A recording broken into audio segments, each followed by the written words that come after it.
Juliana Rosa, Economia com você. 3 letrinhas, fofinhas. PIB! Juliana Rosa, conta pra gente.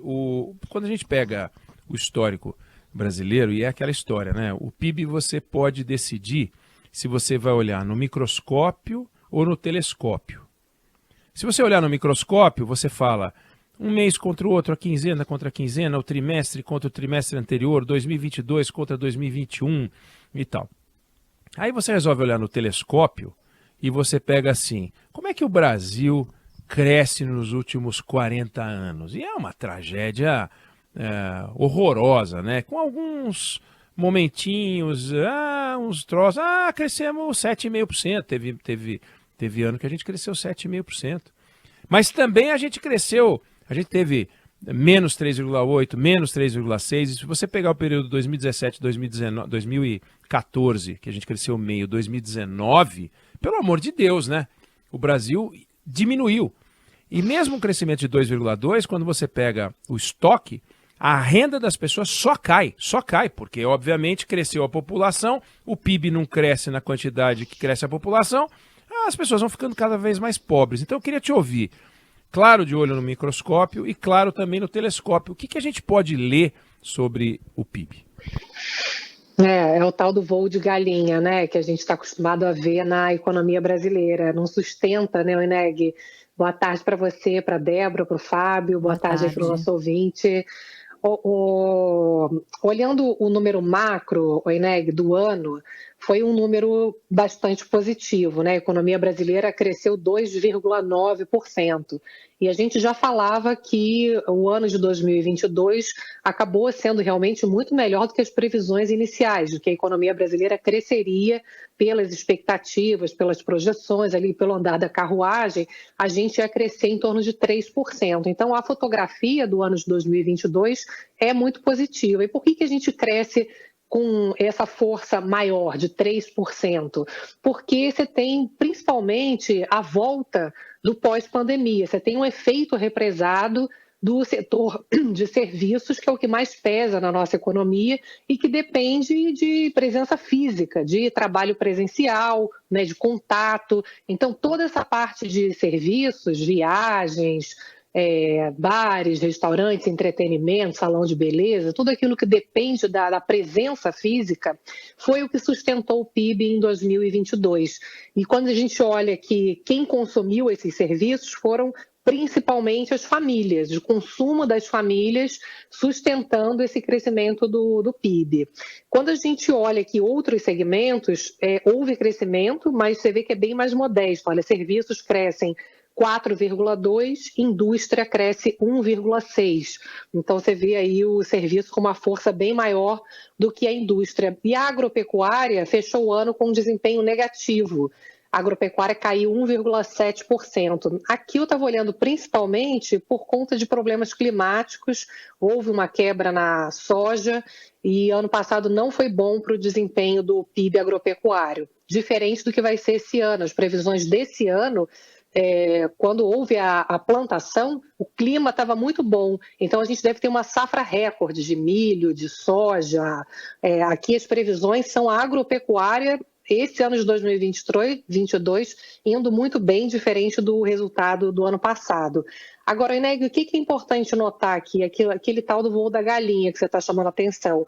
A gente vai dar aquele salto, né?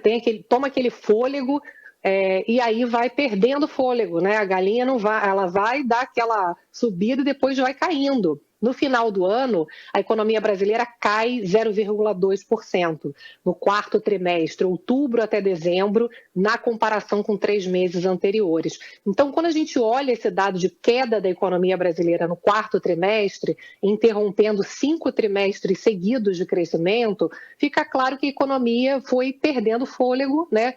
Foi crescendo menos na segunda metade do ano do que na primeira. As famílias estão endividadas, você tem um limite, né, de consumo, juro muito alto.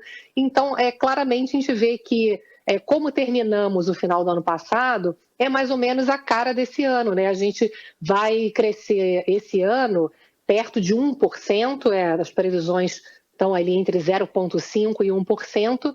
Vamos crescer mas vamos crescer menos do que esse 2,9%, né, do ano passado.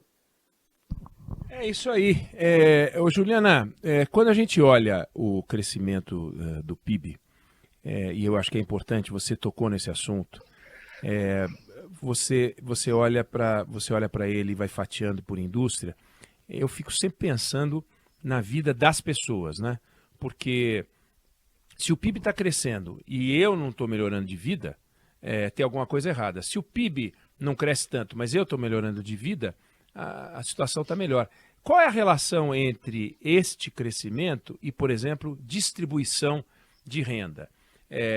Passa por taxa de juros, passa por um sistema tributário razoável para que os pobres não percam mais dinheiro do que os ricos quando você faz a coleta dos impostos. Então, você consegue, por exemplo, ainda que num ainda que num ambiente de crescimento baixo, como a gente vai ter este ano, melhorar a vida das pessoas? Essa é a minha pergunta.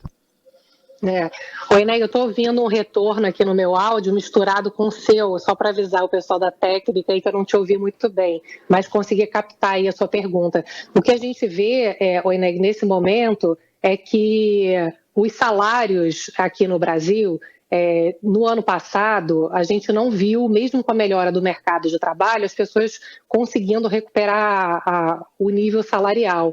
Agora, nesse momento, a gente está vendo o crescimento agora dos salários já nos últimos dados que saíram da PNAD.